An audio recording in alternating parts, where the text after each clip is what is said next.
Welcome back, CBGMers. This is now episode 2, recording here for the CBGM podcast. I've decided to rename the podcast. Podcastology was just something short term until we figured out a new name for this. This segment is now going to be referred to as Full Court Press. And I feel like that's a suitable name for what we're talking about here. We're giving press to a lot of teams in the CBGM on these podcasts, talking about the league, talking about the teams, the players, who's doing what in the league, and yeah, here we are, episode 2. I hope you guys enjoyed episode 1, which dealt with the top 10 teams in the poll at the time.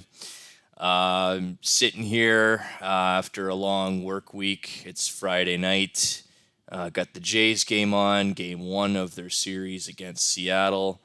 I'm based here in Canada, so I'm a bit of a Jays supporter, although they are not my number one team.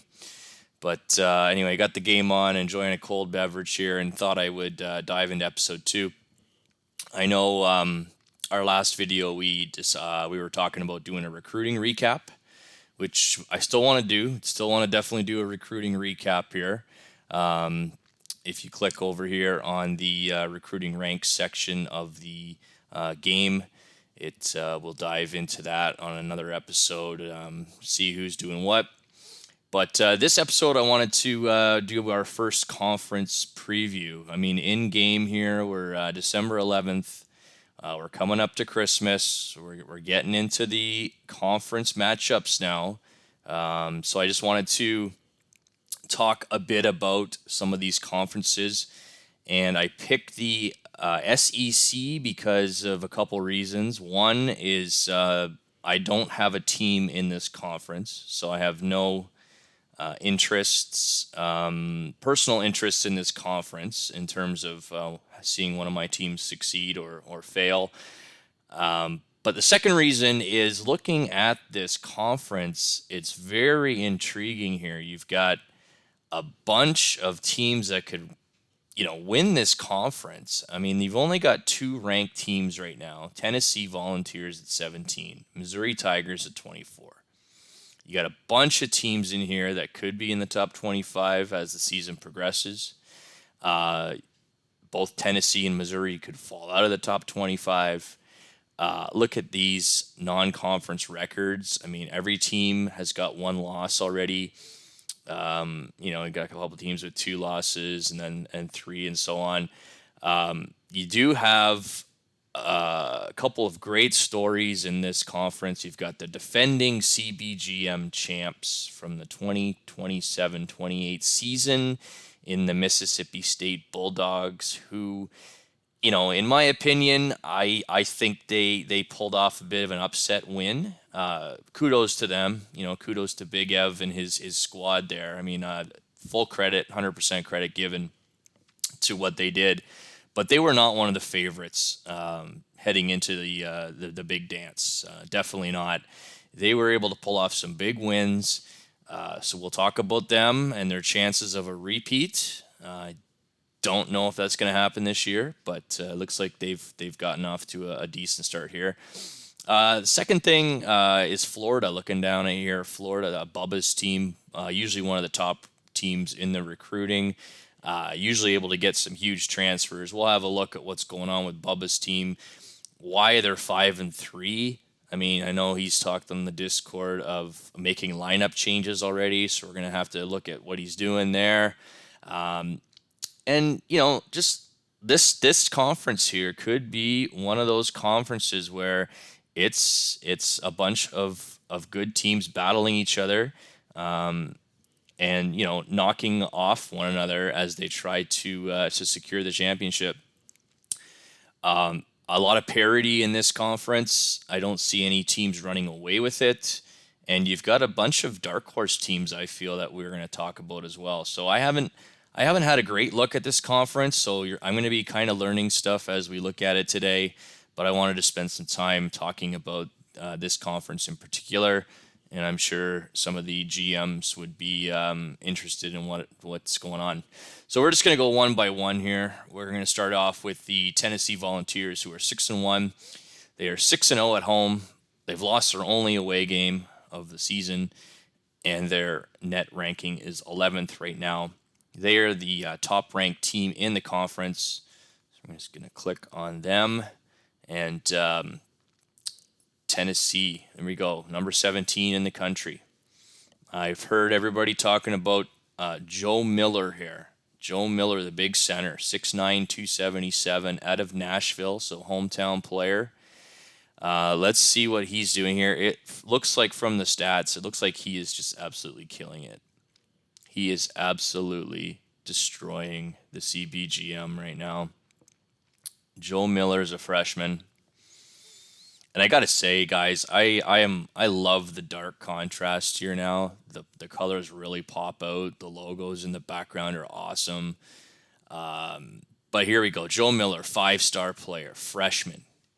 Where was he? He was number 6 recruit in last year's recruiting class.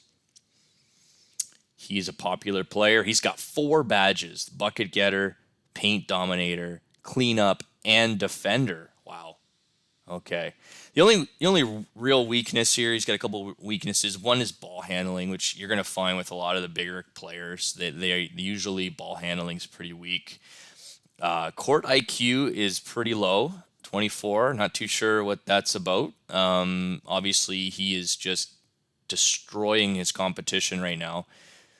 So I don't know if his court IQ is really that bad. And his discipline, he's a guy that gets fired up during games. You can maybe get him into some foul trouble. That might be a way to attack the Tennessee team. Tennessee's GM Agu here has himself a superstar player. This guy is going to be a one and done though, and looking at it here, he's pretty strong in everything. What pops out to me is definitely his rebounding, his offensive rebounding, and his inside shooting, obviously. But I mean, 77 stealing, 72 defensive ability is great, and he's a pretty solid player. 70 passing is great for a center as well, so that's good. Just looking at his game logs here, we'll just do a quick check on this. He has lowest he's been held to is 18 points. He also had 14 boards in that game. This guy is dominant, even against Notre Dame. 29 points, 8 rebounds against the Fighting Irish in a loss, I believe, is what I heard from that game. Yeah, 99-78. But Joe Miller doing everything he could here, getting to the free throw line 18 times. Just a dominant player. He is probably going to be tough for the SEC to stop. I mean, obviously, for obvious reasons. He is one of those guys that could carry Tennessee on his back. They also have Lon Mitchell, a freshman, Elijah Camarena, a senior, Bryce Snell, a senior. So they got a couple seniors here. You got Kenny Bradford, a junior. Joe Miller with 88 scoring, obviously, is huge. You got a bunch of other guys here. And, I'm just going to pause here for a sec. The other reason I wanted to start out with the SEC conference is actually for a personal reason. And I noticed a couple of guys on Tennessee here that their names are familiar, is because my Georgia Tech team recruits against a lot of these SEC teams. So I am familiar with some of these players. In particular, I believe Ryan Mansell here was a guy that we were looking at briefly. He was ranked number 49 in the country, and he is a disruptive force who is not happy in Tennessee.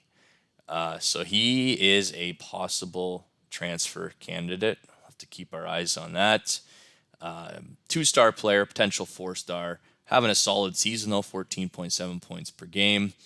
And his first year starting. So he's a guy that is going to help contribute to this Tennessee team, at least in the short term. He may be a guy that transfers out, though. You got Tom Williams here, 76 passing. He is redshirted, but he's got the playmaker badge, which is huge. His stats are a little deceiving here. Doesn't look all that great right now. Getting the red shirt. But yeah, he's going to be a solid contributor in the future if he sticks around. I think he can blossom into a decent player.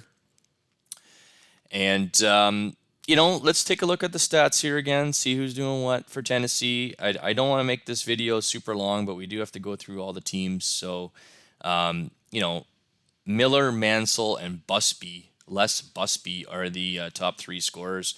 It looks like Miller and Mansell are doing most of the heavy lifting. They're going to have to get some more scoring from their depth guys, especially guys like Matt Riggs, Elijah Camarena, Kenny Bradford, Bryce Snell. These are all senior and junior players who can maybe contribute a little more than what they've been doing so far. Checking out the insights page, let's see what Tennessee's good at. Tennessee is good at rebounding, assisting, and points per game. All three in the top 35 in the nation. They do struggle with steals per game, blocks per game. A good shooting team, 22nd in the nation. Although right now they are dreadful at the three. They're going to have to improve that if they want to go far in the big dance. You definitely need to be able to shoot some threes, and Tennessee is struggling right now with that. Despite that, they're still putting up almost 80 points a game, which is impressive. They're getting a lot of balls inside to Mr. Miller and Mansell, and I guess they're doing their job right now. Offensive rating is great, 109.6. Defensive rating, not the greatest. They're going to have to shore up their defensive side of the game. But rebounds per game is huge. Assists, I mean, they're a solid team. We'll have to see how they do as the year goes on. Taking a look at their schedule quickly here. They've had, basically the only loss has been that big loss to Notre Dame. But they also haven't played anybody ranked, and they've also played all their games at home. So it's kind of hard right now to tell if they are just taking advantage of their home schedule or if it's an actual, this is an actual good team. Obviously, we talked about Notre Dame in the last episode. They are a dominant team. They're gonna power their way through a bunch of teams this year. So losing at Notre Dame, I mean, even though they lost by 21, it's not a bad loss. That's gonna, on their insight page, that's gonna help them out. Notre Dame's gonna be a top team. A narrow win over Seattle, which is one of Bill Dozer's teams, the Seattle Redhawks. I think Seattle is going to have a decent season. They've been coming on strong lately, and so that could be a big win for Tennessee. As we look into the future here, they got a couple big games this sim coming up. Memphis and Gonzaga, number 13 Bulldogs, 7-1, 6-1 at home. That's going to be a big test for Tennessee here. Even Memphis road games in the draft day sports, college basketball. Road games are tough to win sometimes, so you're gonna have to judge your success on the road opponents, and if you can win on the road, that's huge. So we'll see what happens here with Tennessee. Right now, they are obviously Joe Miller's carrying the team. We'll have to see if he can keep doing that, but their depth looks okay. Nothing super fantastic, but I think they could probably, on the backs of these top guys, they could probably finish in the top half for sure, and possibly stay in the top 25. We'll have to see. I mean, the SEC is going to be a bloodbath, like we talked about. It's going to be a battle every night. So here we go with Tennessee. Moving on. Let's see who else we got here in the SEC. Arkansas Razorbacks. Arkansas, which is Warlord's team, 6-1 on the season. Just got their first loss of the season to Marquette, another one of Bill Dozer's teams. Bill Dozer giving the SEC some fits here. They're doing with their defense, 53 points allowed. That's got to be definite top 10, I would think, in the nation. First first in the nation. Okay, so 53 points per game allowed. First in the nation. They're top 30 in blocks. They can rebound well. Field goal percentage is second. Defensive rating second. This is a strong team right now. 23.7 net rating. I gave them a little bit of attention in the Discord. I think Arkansas is going to be one of those teams that is probably going to be, a team that makes March Madness. I know they've only got one signature win on their sheet right now, a win over Wichita State on the road. They also beat Kansas at home, which is good. But Arkansas off to a good start here. Very good start. Doing it with some freshmen, some young guys. Mike Rose, Ray Kincaid, and Tyreek Daniels. TJ Darby, the senior. LeVar Forrest, the senior. Mike Rose. Let's take a look at Mike Rose here. He looks like he's probably one of the best players on the team. 9.4 points per game, 5.9 rebounds. Out of Lexington, South Carolina. He was 43rd overall in last year's recruiting. He's a good guy. He's doing okay in his freshman year. Just take a look at the stats here quickly. See who's doing what for Arkansas, and then we'll have a look at their schedule and see who they've played. Go through that a bit. Looks like a team effort here. The top four scorers all relatively close. So it looks like they do have a bit of balanced scoring going on. It's going to be interesting to see if Kincaid, Rose, and Billy Ng can carry this team. The three freshmen and Tyreek Daniels. I don't know if that's going to be a good thing. Obviously, as the year moves on, they're going to improve. The freshmen are definitely going to improve. Looking at Ray Kincaid here, 7'1", 272, 17 years old. Holy cow, what is Arkansas feeding this guy? 3 badges already, attacker, defender, and the cleanup badge. Again, the ball handling is a little weak. Free throws, he is atrocious at free throws. But he does everything else fairly well. Yeah, he is really bad at free throws right now, only hitting 45%. But he's hitting 61% on his shooting this year. So an effective player for sure, and a guy that's probably going to stick around for 4 years. I mean, he is definitely looks like a 4-year player to me. He's ranked 40th, which if it's anything like my Georgia Tech team, those guys have stuck around, which is great. So Ray Kincaid is going to be a leader on this team. LeVar Forrest is the only senior up here in the top scorers, so that's going to be a bit of an issue. We'll have to keep our eyes on if Arkansas, especially when they're playing some of these tougher SEC teams, whether they can rely on their youth to carry them through. Looking at the stats here quickly, their scoring is a bit worrisome. They've only got 3 guys over 60. They do have a little bit of depth here. Anything between, say 40 to 60 isn't terrible. It really depends on how well they know the offense and what offense is being run. Decent passing team. They're going to struggle handling the ball, especially with these young guys. That could be their downfall. They got a lot of young guys here who are their top ball handlers, which, I mean, in their junior and senior seasons, that's going to be great. They're going to be strong players. But right now, I just don't know if that's going to be enough to carry Arkansas through. Obviously, off to a fantastic start, though. Tyreek Daniels, he looks like a solid player as well. I know last episode I said solid way too much, so I'm trying to avoid that. Sorry, guys. As we move on here, I'll get better at these. Tyreek Daniels doing it, 10.3 points per game, a little bit of everything, 3.6 assists, 4.4 boards out of Paintsville, Kentucky.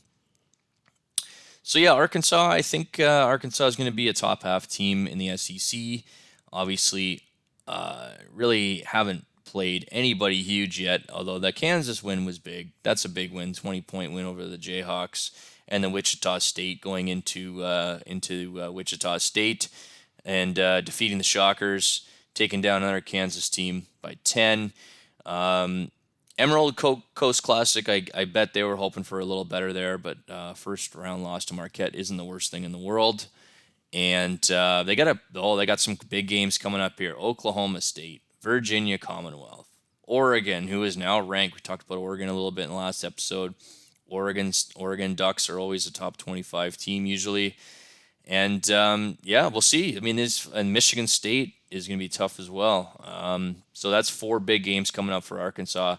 If they can go 2-2 in those games, especially against these 4 teams, I think that's a success.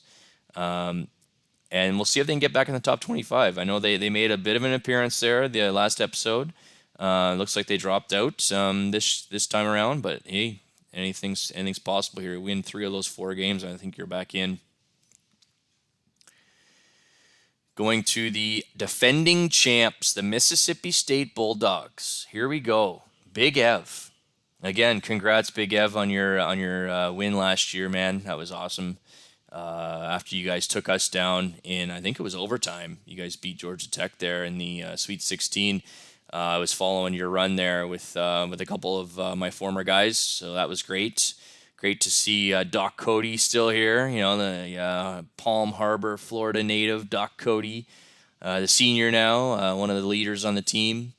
Stacy Rice here. I remember this was a big pickup from Virginia, I think, in the transfer portal. Yes, from Virginia. So you went from the ACC to Mississippi State. I do thank Big Ev for taking this guy out of the ACC because the ACC is already tough enough as it is. He's a popular guy. He's a good guy. So he's obviously one of the leaders. He is from T.C. Williams. That's Remember the Titans. You guys watch Remember the Titans. Fantastic football movie. Denzel, my boy, in it. But yeah, Stacy Rice doing pretty well with Mississippi State. We'll take a look at the roster here. Mississippi State on a 5-game win streak. Net rank of 120. So I will have to check out who they've played. But they do have a solid first 5 guys. Balanced team. The depth isn't as good, I don't think, as it was last year. Looks like they've had a couple guys move on. I remember Armani Heaton was one of them. He moved on. Doc Cody, again, solid player here. SEC All-Conference second team in 2026. 33rd overall recruit. If you don't know who this guy is and you're an SEC team, you better start paying attention. This guy is a good player. Good player. He's going to be giving his 100% effort every night out. Jaden Shepard. Jaden Shepard is a guy who I know Big Ev has talked about a lot. He's also a senior. So they've got some senior leadership on this team. He's also an SEC All-Conference second team. But he injures easily. And his work ethic is pathetic, which is not a good combo, but he's managed to stay healthy for the most part. Right now he's out with a bruised sternum. But if he goes down to a big injury, that's a huge loss for Mississippi State. We'll have to keep our eyes on that. But between him, Cody, Shepard, Rice, and Chico Finley here, Chico Finley is a ball magician, which I don't think I've ever had a player on my team with this badge yet. I mean, his passing is out of this world. 93 passing. He does have some weaknesses in his game, but I mean, that 93 passing is going to play anywhere. He is a playmaker, of course. So, I mean, 6.8 assists per game. That is pretty big. That's got to be one of the tops in the conference, I would think. So he is a guy, and he's a senior point guard, so you can rely on him. So that's going to be a strength for Mississippi State, is their experience. Looking at all these players, they don't have any freshmen in the top 9, right? So your top 9 guys are all guys with experience, which is going to be huge. Taking a look at their schedule. Let's have a quick look here. They lost to the Toledo Rockets in the 2K Sports Classic first round matchup, which was a bit of a shocker. Maybe hungover from the championship experience of last year. Had too many beers and not enough practices in the summer there. Um, then they came back and they've been on a bit of a roll here though, taking down some teams. This win over Memphis could be a big one. We'll have to see how Memphis does this year, but it's a road win, which is big. Everything else has been at home against teams that have not done a whole lot. I don't think Vermont, Southern Utah, Northwestern State, and Arkansas State are teams that are really feared in the CBGM. I know Arkansas State is usually decent, but these three other teams haven't seen a whole lot from them over the years here. They do have a big game coming up, St. Bonnie at home, and then at number 4 Arizona. So we'll see. This is a key game. If they can show up with their championship guys and take down the Wildcats, then I will start believing in Mississippi State again. But right now, I just don't know. They haven't played anybody. Going into their insights page, we will take a look at their team sheet, and it's no wonder their net rank is 120. I mean, they've lost their only tough game to Toledo, and they beat Memphis like we talked about. So everything else has been a quad 3 or quad 4 win. That will change, however, as the SEC conference play starts out. And, I think this is a team that if they can rely on their senior leadership, they will definitely be a top half team in the SEC. I just don't know how good they're going to be. If these guys can, obviously Finley, Shepard, and Cody have all played together. If Stacey Rice can mesh with these guys, and they can get some production out of their depth guys like Garrick Barrett, Adam Bolton, John Morellis, Randy Williams. Any of these guys can step up. I think they can be another solid contender here in the SEC.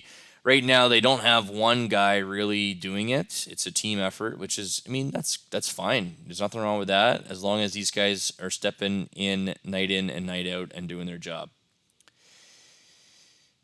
Taking a look at the insights here. We'll just do a quick look at what they're good at.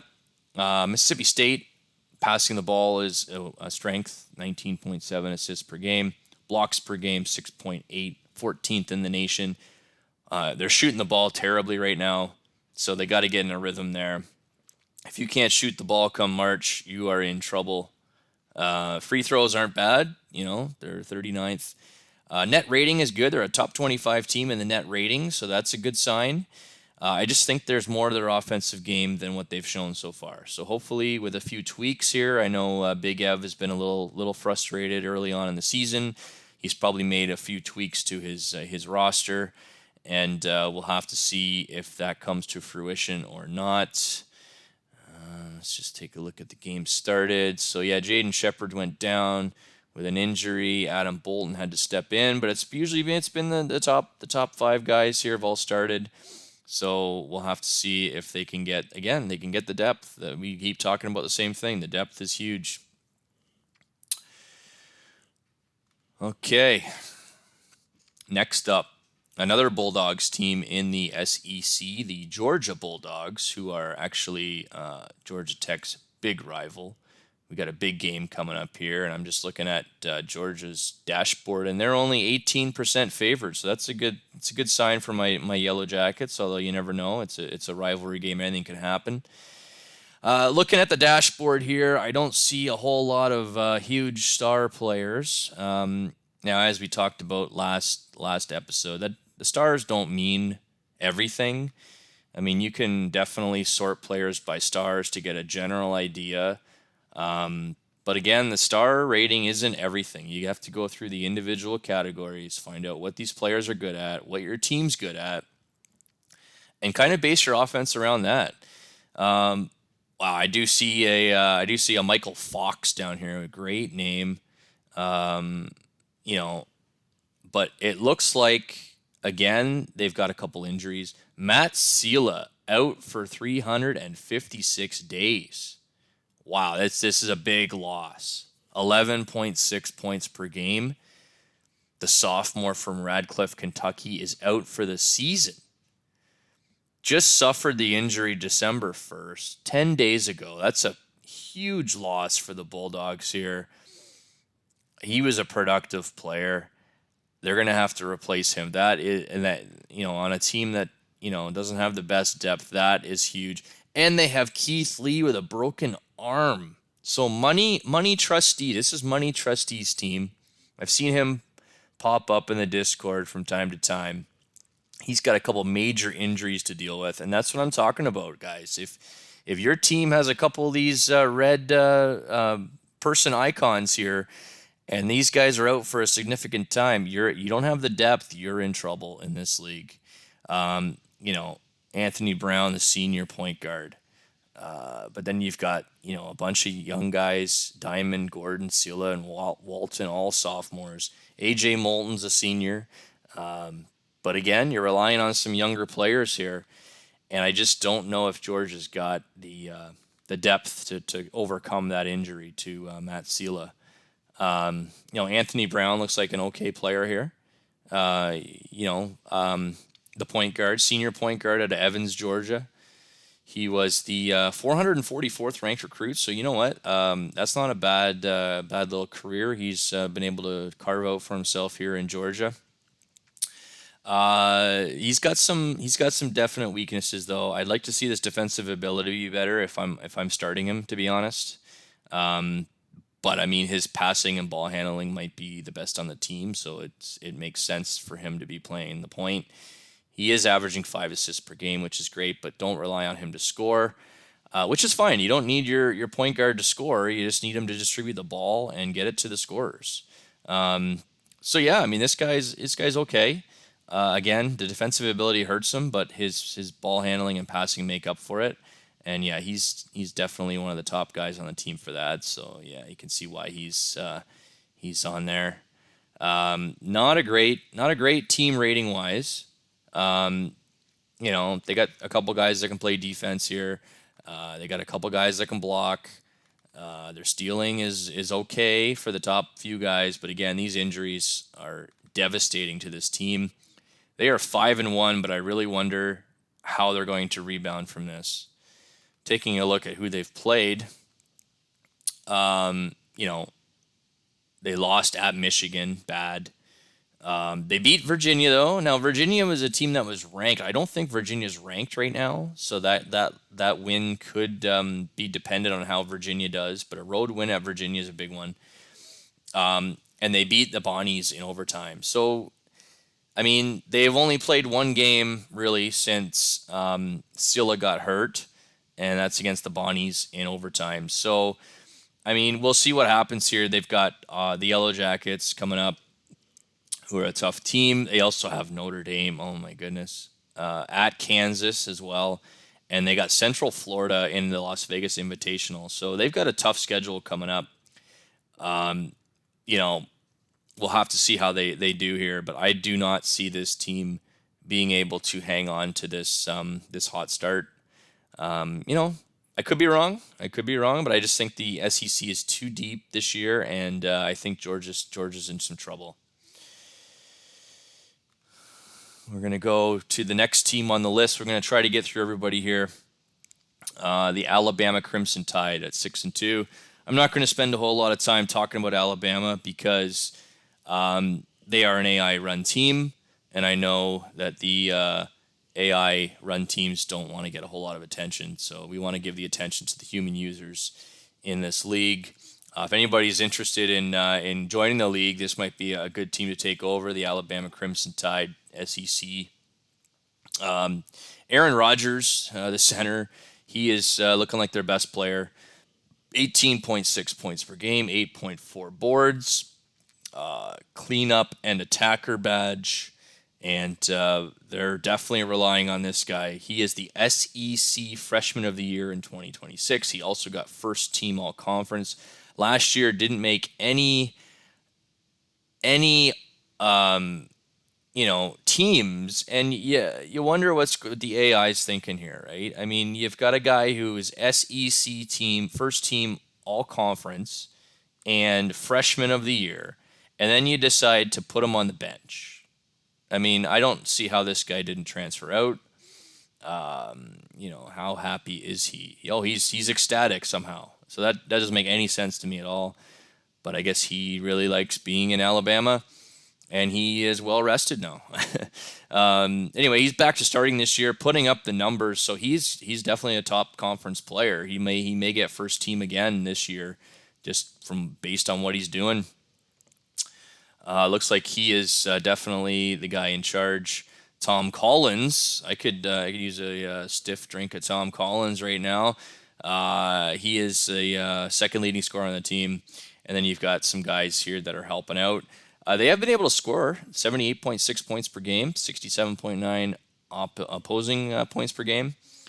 But I just don't know. AI teams, you just don't know, right? I mean, this could be a team that could totally fall apart. They don't have a whole lot of depth. You're going down to 2-star players right away almost. And,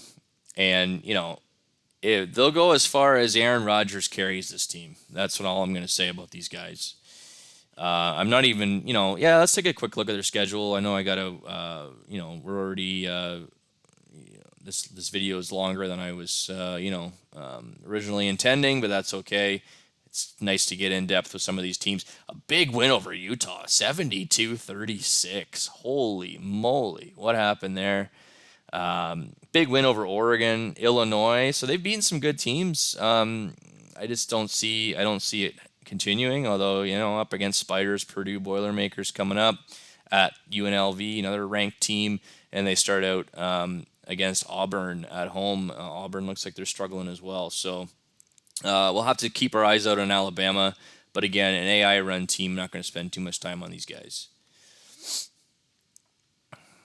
Just going to take a quick drink here before we get into LSU. LSU run by AK777. I know AK's got a few teams in this league. The Louisiana State Tigers, 6-2 on the season, on a 5-game hot streak here. 74.6 points per game.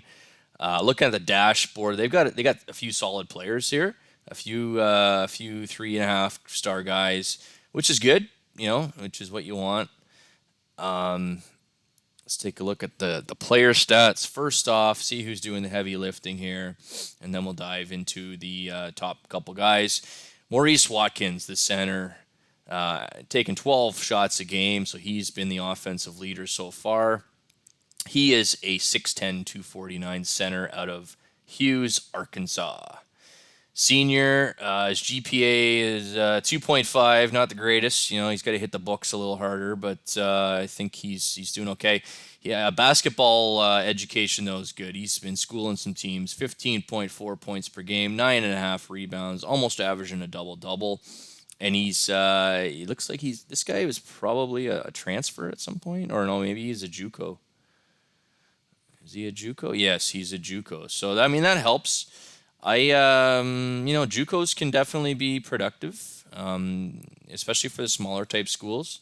But even with a team like LSU here, having this guy for 2 years is huge. And then, moving on from him if your young guys aren't ready. But this guy's a good player. He just doesn't know the offense all that well, but he's still managing. He's still putting up some great numbers.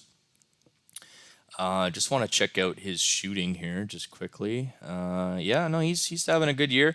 He's improved his 3-point shooting for sure. He also improved his free throws. His overall shooting has gone down, but that just could be because he's still 46%, still not bad. That could be because he's just off to a slow start shooting wise. He is shooting the ball a lot, so we'll have to see if he can continue or improve on that, I should say. You got a couple other guys here, Antonio Hayes and Josh Edwards. Antonio Hayes has a couple badges. The badges are huge. I love how they stick out here on a player profile. Love looking at these player profiles. Hayes is an attacker and a paint dominator. He's averaging 10.5 points a game. He is SEC All-Conference second team last year, so he's a big-time player. Not having as good of a season as he did last year, though. His points per game's down, even though he's playing more minutes. He does have more rebounds per game. Turnovers are up. Obviously, that's due to playing more minutes and not shooting as well as he did last year, though. So that's definitely a concern. And you don't want this guy shooting threes at all. He is dreadful at shooting threes. 20% career shooter. So you want to limit that for sure. Joshua Edwards, freshman. Only a 1.5-star player. I mean, that's okay. Like I question whether this guy should be starting or not, but I guess LSU has given this guy some development time, which is good. And he's been productive. I mean, he's not too concerned about playing time, but AK's decided to give him some reps here. In 17 minutes, he's got 10 points per game. I mean, so I'd be looking at this thinking, you know what, I'm going to up this guy's playing time. Maybe get him into the 20, 25-minute range, depending on who else is on the team, of course. But, I mean, look at these stats. These stats are solid. Solid. Here we go. It's solid again. I got to stop saying that. You guys are going to start making fun of me. It's going to be a meme coming out about how often I say solid.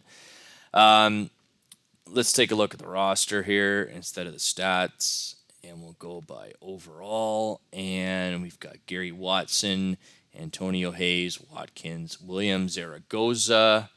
So they got some decent depth. Again, you're not looking at 5-star players on the LSU Tigers, but I mean they've got some decent depth here. Gary Watson, a freshman as well. So it looks like AK's been able to get a couple of good freshmen to come in and help out the team. They do have some senior leadership. We'll go to the insights page and see who they've played. See what they're good at here, and they're a terrible free throw shooting team right now, so you can pressure these guys a lot. But other than that, everything's good. I mean, the steals are a little low, but everything else is in the top 100 in the nation.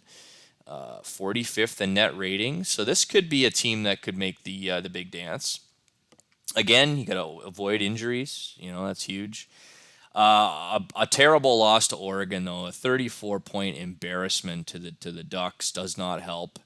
But they have been able to string together 3 quad 2 wins out of 4 games. And they also beat Cincinnati, a quad 3 win, and a couple of quad 4s. So did they have anybody else tough on their non-conference schedule? They got at Kansas, at Virginia, and Drake. At Kansas and at Virginia are going to be some good games to see how they can compete. They do have a road win against Houston. So, again, the road wins are huge in this game. You definitely want to get a bunch of road wins if you can. I just don't know about LSU. I think they're looking to me like a middle-of-the-pack team in this conference, just because of how good the conference is. Not so much how bad they are, but how good the conference is. The Missouri Tigers coming in here. Spiders team, ranked number 24. 7-3 on the season, but they just lost a game. 78.4 points per game, so they're having a good offensive season. The defense has been not as good as hoped, I would think. 70.8 points per game. And, let's do a deeper dive here into the Missouri Tigers, who are ranked, so that's a good start. They've obviously beaten a couple of good teams early on in the season. And you got Bradley Booth, who I am familiar with Bradley Booth.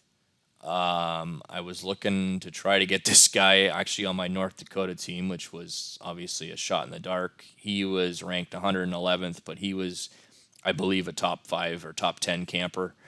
And he's been around for a long time here for Missouri. All 4 seasons with the Tigers, putting up some great numbers. Hasn't gotten any awards, which is surprising considering the amount of numbers he has put up. But yeah, he is definitely their leader. They've also got Josh Myers, Lorenzo Peralta, David Rush, Cy Brown with 100 inside scoring. Give Mr. Brown the ball. He cannot shoot from outside, but he can shoot inside. Also, probably terrible at free throws, but that's okay. So yeah, they've got they don't have any freshmen here really, carrying the load. So they've got, they do have some senior leadership and some experience in the dressing room. Brian Howard suffering from migraines here. He's gonna have to suck it up and get out there and play. Um, let's take a look at who their leading scorer is. I would think Booth is probably the guy. Booth and Josh Myers. Josh Myers here out of Blackwell, Oklahoma. He's a junior, 6'4", 171 guard. He is good at passing, not a good ball handler. I'm assuming he's probably playing shooting guard. He's got some decent scoring. Can't handle the rock though, so you don't want him, leading your team up the court. But yeah, he's been a good player for the Tigers here. Again, spread out scoring. They've got 7 guys averaging 6 points a game or more, which is good. So they're obviously got a bit of a rotation going on. Nobody on the team is really playing more than 30 minutes. I mean, Booth is the most at 27. So they've got a heavy rotation here. 5, 6, 7, 8, 9, 10, 11 guys averaging 10 minutes. Wow. So the depth is there. This could be a team that could be dangerous. They've got guys that are contributing. They go 9, 10 deep, like we talked about in the last video. I just don't know if they have the top talent, but we'll have to see. We'll have to see how they do. Haven't played anybody ranked though. They've beaten Indiana twice, which is good. I know Indiana's an up and coming team. I know they just got taken over by a human GM. I believe Rook took them over. So they've beaten Indiana twice. But they haven't really played anybody ranked yet. Their net rank is 76. Let's take a quick look here to see what is going on. They have a home win over Binghamton. I don't know how good Binghamton's going to be, but if your signature wins over Binghamton, you might be in trouble. The wins over Indiana are obviously going to help, and they got a win over Texas State, or no, lost to Texas State by 2. So they got 3 losses already. It's going to be up to Booth and the depth here. I mean, can they get the scoring they need from their top players, and can they get continue to rely on this depth from some of these players? Let's do a quick check of the insights, and nothing eye-popping comes out at you. They are getting it done, top 30 in the nation in scoring and in offensive rating. So obviously they're doing it with the depth right now. Will that continue, though? That's the big question. Once they start playing some of these SEC teams, are they going to be able to count on that depth showing up night in and night out? When you've got a 3-game stretch here in January where you're playing, Mississippi State, Louisiana State, Alabama, Vanderbilt, South Carolina, maybe not the best example there of teams, but it just shows you the depth of this conference. I think every team is tough in this conference. You can't take anybody for granted. And, it's going to be a nightly battle. You're going to have teams beating each other all season. I wouldn't be surprised to see the team who wins this division or the conference have, 5, 6 losses. That would not surprise me at all. Even 4, 4, 5, 6 losses. Maybe they might go, I don't know how many games they play, but they might go 12-4, or 14-4, or 16-4, or something. That might be the top team, as opposed to a team going, 18-2, 19-1. Sometimes you see that. So yeah, we'll have to see how the Tigers do there. I think they're going to be probably in this 3rd to 5th area in the conference. They might be a top 2 team though. We'll have to see. I mean, right now they're doing it. If they can continue it, good for them. We got 7 teams left. Wow. Okay. Texas A&M. I know Graham didn't want me to talk about the Aggies at all. He wants them to be a sleeper team. So we're gonna talk about them a little bit. I got Dick Vitale's grandson here, great grandson playing for them, Marquez Vitale. Having a pretty good season here. The senior at Capitol Hill High School. Out of Oklahoma City, having a good season. Been a 4-year starter or 4-year player for them. A 3-year starter. Looks like he did sit on the bench a little last year and was a rotational guy, but he did win his job back. So what stands out to me, I should say, on this team right now is the depth. This team has depth. This team, this team is something to look out for. The seniors on this team are their top players. They also have a bunch of juniors. They don't have any freshmen really that are in the top, 7, 8. Ryan Cox here is, playing a little bit, but they're relying on their older players, which could help them out. That experience is going to be huge as they get into the SEC, SEC conference play. Mark Walton, center here, looks like he's a good player. Almost averaging 10 a game, 7 boards. He's only a sophomore. He transferred from Utah State, so that was a big pickup. Getting the MWC, the Mountain West Conference, first team all conference, ranked 37th overall as a recruit. Getting him to come to Texas A&M, that's a huge get there. I missed out on that one. That's big. LaMarcus Hogue, I remember seeing his name a long time ago. Transferred from DePaul to Auburn to Texas A&M. Wow, I thought this guy was better for some reason. Maybe I'm thinking of a different player. I thought he was a top camper, but maybe not. This guy can't score. He's just 10 scoring. Yeah. He's got the defender badge, so you can count on him. Even though he's only got 28 defensive ability, he's got the defender badge. So I've seen that with a few guys. I don't know what that's all about. To me, how do you get a defender badge if your defensive ability is only 28? I know it's not based just on defense. There's other things that go into it, but to me, that's a bit weird. Look at the stats. We're going to quickly go through the rest of these teams.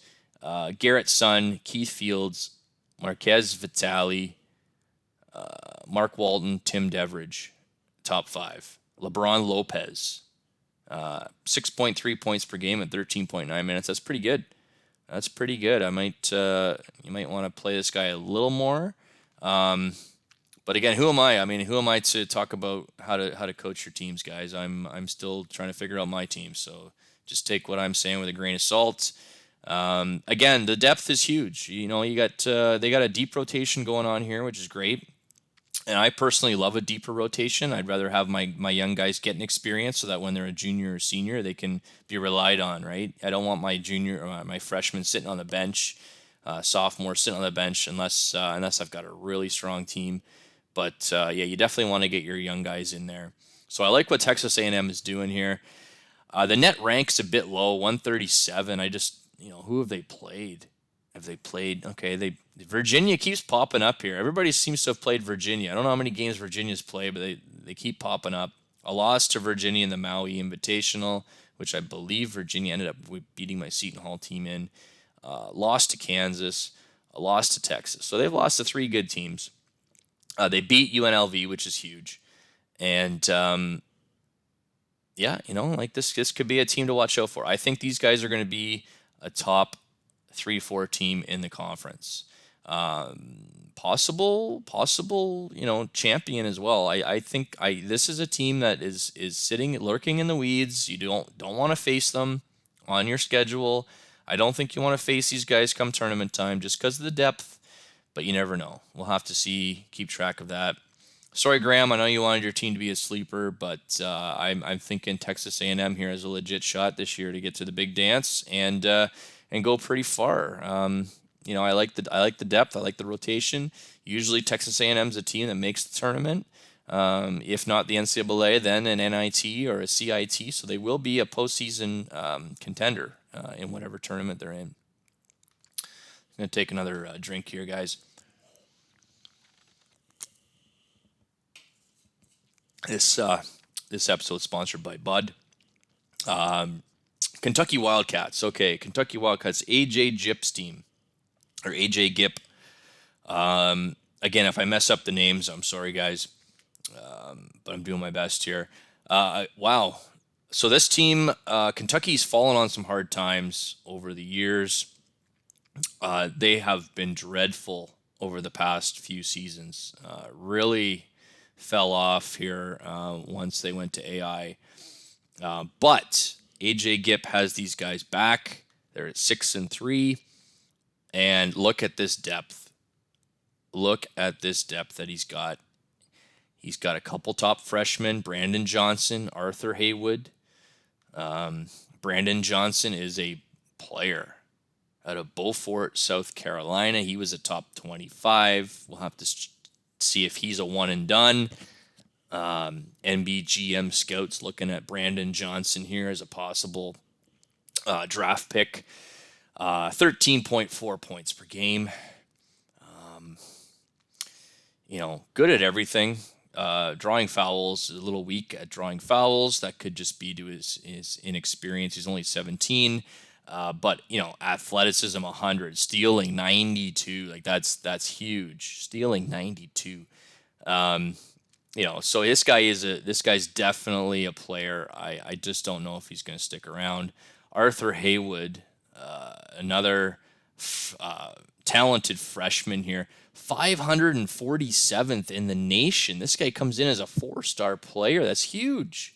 This Arthur Haywood is going to be a possible four-year player here for the Wildcats.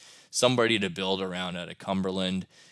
He is a local product, and I guess a lot of the CBGM scouts miss this guy. He could be the SEC Freshman of the Year if he keeps this up. Although I guess Joe Miller is probably going to take that down, but unfortunately for Haywood, you got Joe Miller in your conference. But great depth on this team. They're not really winning games by a lot right now. They're only 72.8 versus 68. That could be due to the strength of schedule. They do have some guys that can put the ball in the buckets. They also have guys that can pass. I mean, I'm impressed. The Kentucky program is on the rise quietly, I might add. You don't see AJ Gipp saying much in the chat. Maybe he's doing that on purpose. He wants to keep things secret here. A lot of athleticism on the team. These freshmen are going to carry this team. They have the depth, obviously, to rely on, and they've got a bunch of seniors here as depth pieces and juniors, which is great. This could be a lethal team come tournament time. You get talented freshmen coupled with a lot of experience on the team. If these guys can stay healthy, look out. Look out for the Kentucky Wildcats as they try to rebound and become a top program again. Looking at the schedule, they have lost to Florida State twice. Unfortunately, Florida State has got the better of them, and they just lost to Oregon. But now Oregon has ranked, so you've lost three. The three losses they have are to great teams. Louisville's coming up in the in-state rivalry matchup, and you got Creighton as well. And you start out with Mississippi State and Tennessee. So Kentucky's got a tough stretch here coming up. That Fairfield should be a win, but everything else is in question here. Again, I don't know. Kentucky could be a top 5 team in this conference. They've played some tough teams already. And they do have an up-and-coming roster. I just don't know if they're going to get it done. But they've definitely already got 6 wins. They're already almost as many wins as they had all of last year. So this is a program on the rise. So watch out for the Kentucky Wildcats in the future, fans. Florida Gators. This is an interesting team. Bubba Jr. here, Florida's GM. Usually gets the top recruits. He's been able to get top recruits. He's got some good team prestige. He's got a good recruiter. He's had some real success in this game. I don't know what's happening this year. 5-3 on the season. He's already talking about making changes to his roster, his lineups. Looking at it just from an outsider point of view, it looks like he's got a bit of a top-heavy team. Again, look at all these walk-ons. I don't know about the depth, and I keep harping on the depth, guys, but you really do need depth in this game. It's true, a couple guys could carry you, the top guys, but I just, you don't want to have a team that, if you lose a couple top guys, you're in real trouble. So they do have some good leadership. No real talented freshmen. I know they struggled a bit getting freshmen last year, which was a shocker. So yeah, I don't know. Daniel Elbrick here. He's a good player, senior out of Sugar Land, Texas. 4-year starter, even though he's top 16 in his recruiting class. That's been huge. David Williams, he was a top player as well, 23rd. So they're still getting still getting top talent coming in. It's just a matter of what's happening here. Let's take a look at the insights here and see what's going on. Blocks per game, 7th. So they're good at that. They're struggling in a few key areas, though. They're struggling to score. Rebounding isn't great for a Florida team. Steals, they're not even in the top 100 in that. Shooting wise, they're struggling. So it could be, a strategy thing maybe, or it just could be a level of competition. It's difficult to put your finger on what's going on here. They have losses to some Big Ten teams, Illinois and Michigan State, and Tulsa in the Wooden Legacy. I know Tulsa's actually had a good start to their season, so we'll have to keep an eye on the Golden Hurricanes. I think they might be a sleeper team. They have had some good wins here. Central Florida, they beat them.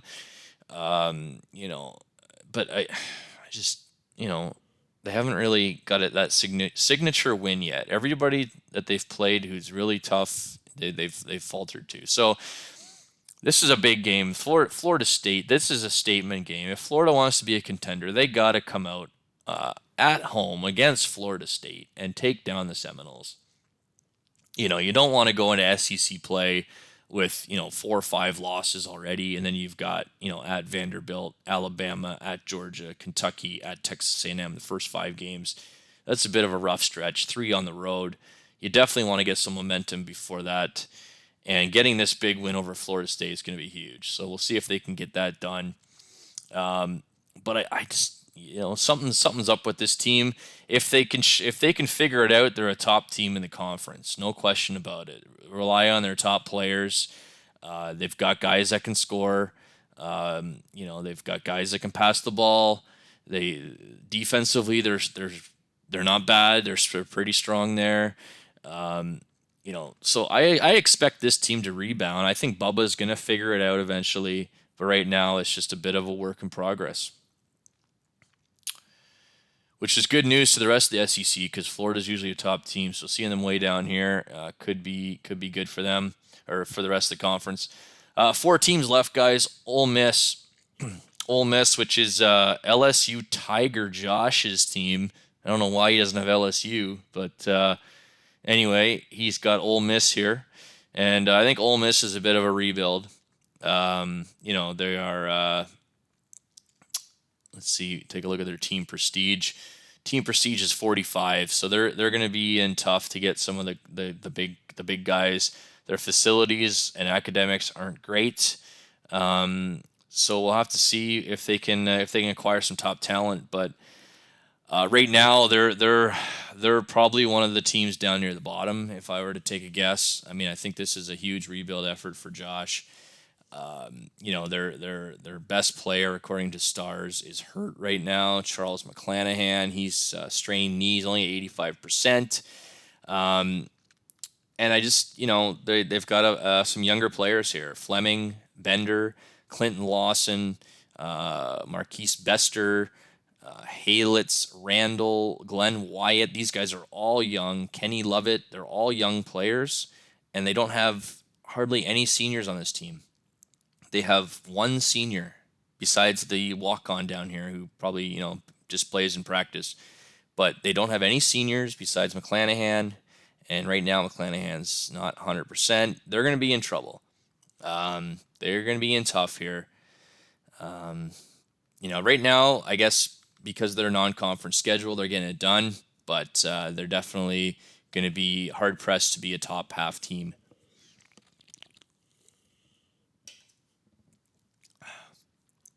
Looking at the stats here, Fred Bender, the sophomore, 2.5 stars. He's got some decent stats here. Obviously, room to improve. I love the GPA 4.0. He's hitting the books hard. He's the guy that you probably tutoring some Mississippi students on the side. Transferred from Belmont, so that's a good pickup there. If Josh can keep getting guys like this to come into his program, they're going to be an improved team for sure. Brian Fleming, also a sophomore here. He was an actual recruit, 284th. But they're going to have to get some top talent. That's all there is to it. If they want to compete in the SEC, they got to start bringing in some top 100 talent, top 150. Clinton Lawson, let's take a quick look at him. And he is 234. So yeah, they got to start bringing in some top campers. I'm sure Josh has tried here. But right now, this is a work in progress. I don't expect these guys to be a top SEC team given the level of competition here. Take a quick look at Mississippi's schedule. The Rebels haven't played anybody ranked, and they're only 4-2. So that does not bode well for the future. They do have a couple of big games coming up this sim. Nevada at home. That could be a signature win if they can take down the Wolfpack. Then they've got the Battle for Atlantis tournament with Rutgers, followed by Syracuse, Charlotte, and Texas to end the non-conference schedule. So they've got a bunch of non-conference games to go through. But I would expect this team to maybe definitely struggle during the SEC conference. If they can make middle of the pack, I think that's success for Josh there. Moving on, guys. I know we got to wrap this up, but we got 3 teams to go. Vanderbilt. Vanderbilt is a team that is definitely rebuilding. Cherry. I'm just going to refer to him as Cherry. He is in charge now. He had a great recruiting session with the Commodores. We're going to take a quick look at who they've got coming in because I think that's more exciting than who they've got right now. They've got 6 guys coming in. Marquez Johnson out of Augusta, Georgia. Familiar with this player. He didn't stand out at Indy, but I mean he could still be a good player. He's a top 100 in the nation. Andy Polybank was a guy that we tried to get on Georgia Tech campus. He was a top 25 at Memphis. As you can see, we finished 3rd on that. Vanderbilt gets this player. Then they took Ryan Chappell out of Kentucky. Only a 2-star, but Ryan Chappell was top 5 in one of these camps. I can't remember which one it was, maybe the Georgia Superstar, but he was top 5 there. He is going to be a good player for Vanderbilt. Then they've got Moses Banks. Moses Banks also was a top 25 at Memphis. Again, a guy that we lost out to. So we lost out to a couple of players here. Vanderbilt looking to improve their future. But as we look at them currently, they're off to a bad start. They are struggling to score. 59.7 points per game is not going to cut it. And they haven't played any SEC teams yet. So this is a team that's probably going to be near the bottom this year. This is going to be a tough year for Cherry. Vigo Colin, I believe he is from Sweden. Yeah, he is from Sweden. I remember seeing this guy. Vigo Colin is their leader. He is a senior. He's been there all 4 years, so he knows the offense. But he's having a hell of a time scoring here this year. He's 28.6%, which is not going to cut it. I don't know, how these guys are going to compete. They've got 2 or 3 decent players, but after that, the depth really falls off. Steve Bryant's had a decent, season thus far, but even his shooting's down. So I don't know. Maybe Cherry is trying a different offense with these guys, which could be the result of why these guys are struggling to score. Or maybe they just don't have the personnel. They've only got a lot of these SEC teams have 5, 6 guys that are over 60. Vanderbilt's got 2 guys over 60, and then it really drops off. None of these guys can score, so that's another reason. It doesn't matter what offense he runs; they're just going to have trouble scoring. That's all there is to it until they can get all these recruits in. Vanderbilt, definitely a program on the rise. I just don't see how they're going to compete this year. They've lost to a couple of ranked teams, hasn't been close. Even some teams at home like Quinnipiac, I don't even know how to pronounce that. Quinnipiac, I guess. Quinnipiac. They lost to them. They got hosed at home. Holy Cross. I mean, holy cow, they lost to Holy Cross there. So I just don't see it.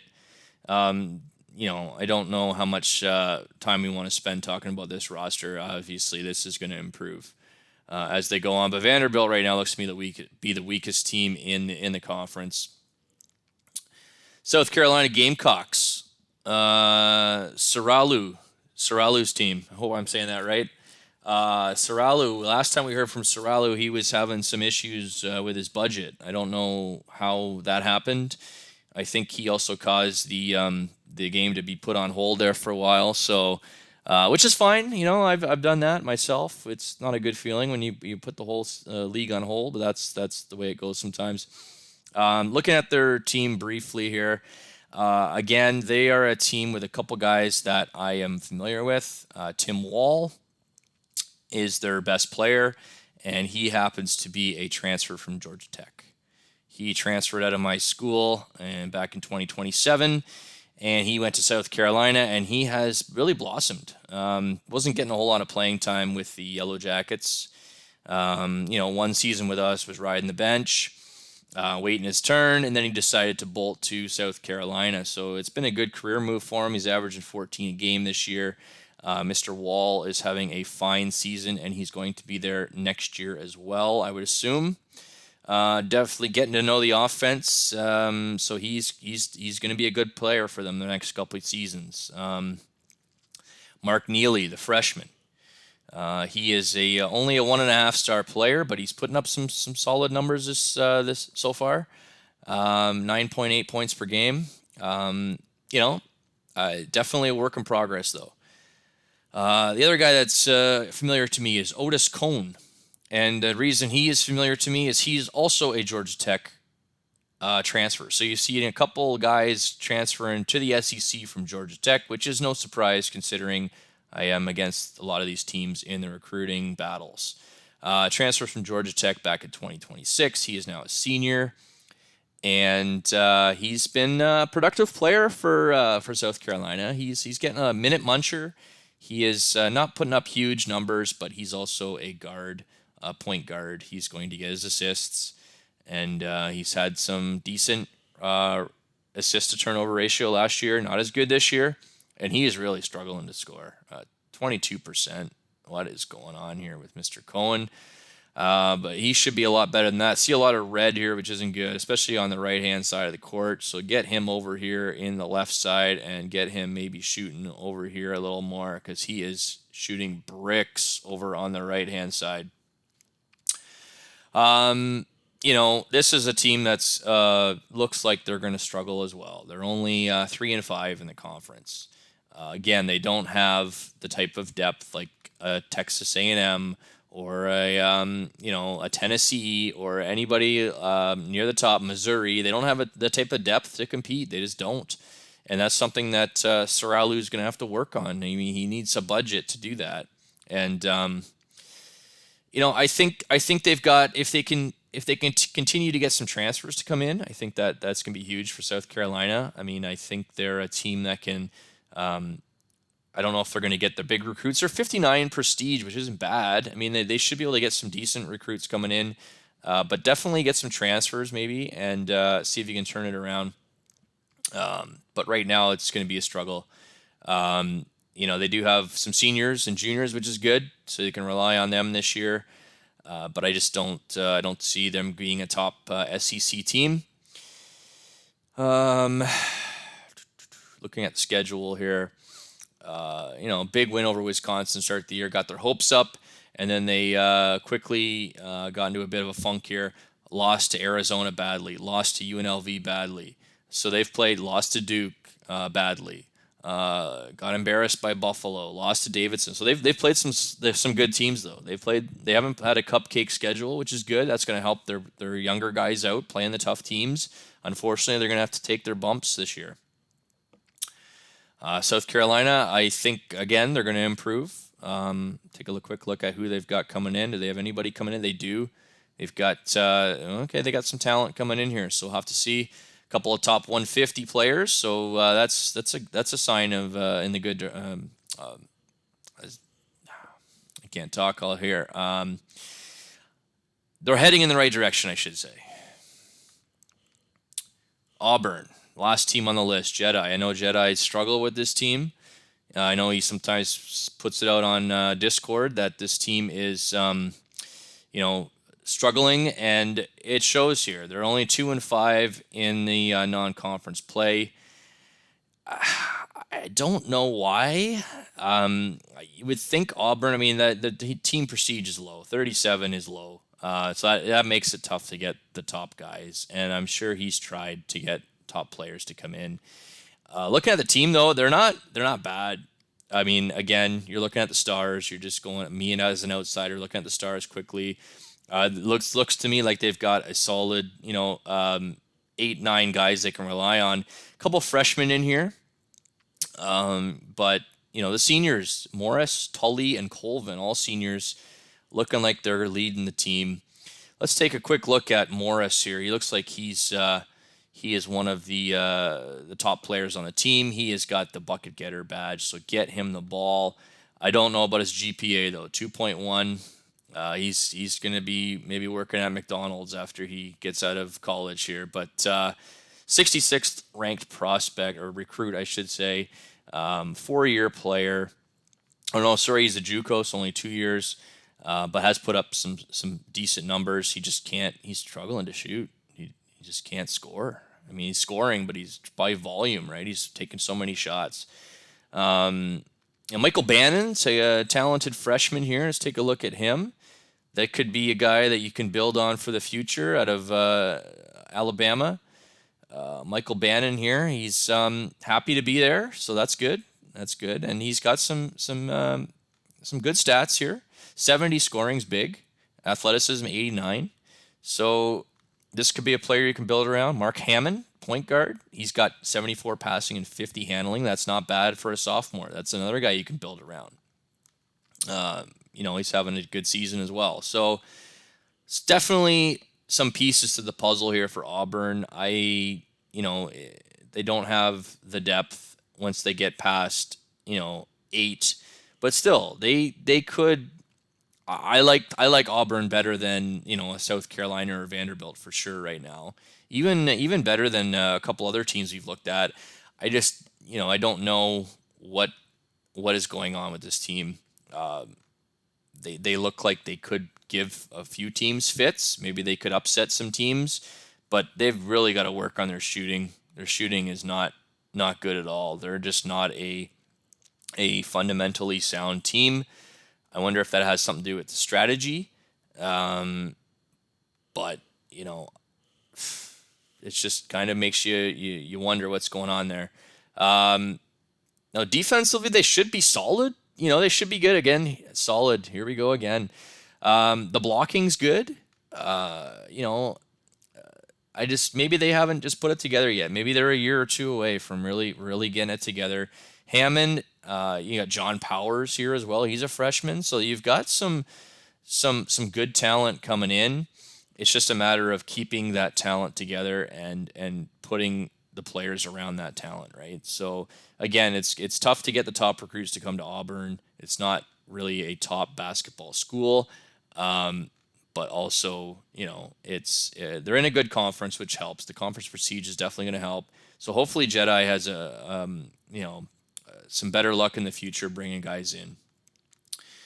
Morris and Hammond are the two guys leading the way right now. You also have Jonte Hooper, who is a freshman. So he's getting some playing time. He's getting some solid minutes. He wants solid minutes. He's getting solid minutes. So we'll have to see if he improves. He should improve as the year goes on. So it looks like he's given some younger guys, Hammond, Hooper, and Bannon, some starting minutes, which is good. That's good for the future. But right now it's going to be a struggle. You have to go through those growing pains with these guys. So I don't expect Auburn to be a top team. If Auburn can make it up to, say, lower to middle of the conference here, maybe in this area where Texas A&M and Kentucky are in right now, even Missouri, if they can get up here, I think that's a success for Auburn. Vanderbilt, South Carolina, and Auburn definitely going to struggle this year. So, they're not going to be a top contenders. So there's my look at the Southeastern Conference, guys. I know we went pretty long with this video, but these conference previews take a while to get through. I hope you guys enjoyed them, and we'll try and do a recruiting recap maybe next video, or if you guys want, we can keep doing some of these conference previews. I'll try to get another video out in the next week or so. We do have our Canadian Thanksgiving weekend coming up. This weekend is a long weekend for us, so I will be busy with some family doing that. But yeah, hopefully you guys enjoy this and have a good rest of your weekend, guys. Especially to these SEC teams, I wish you all the best during the season, and we'll have to keep our eyes out on this SEC battle, which should be really intense. Looking forward to seeing that one.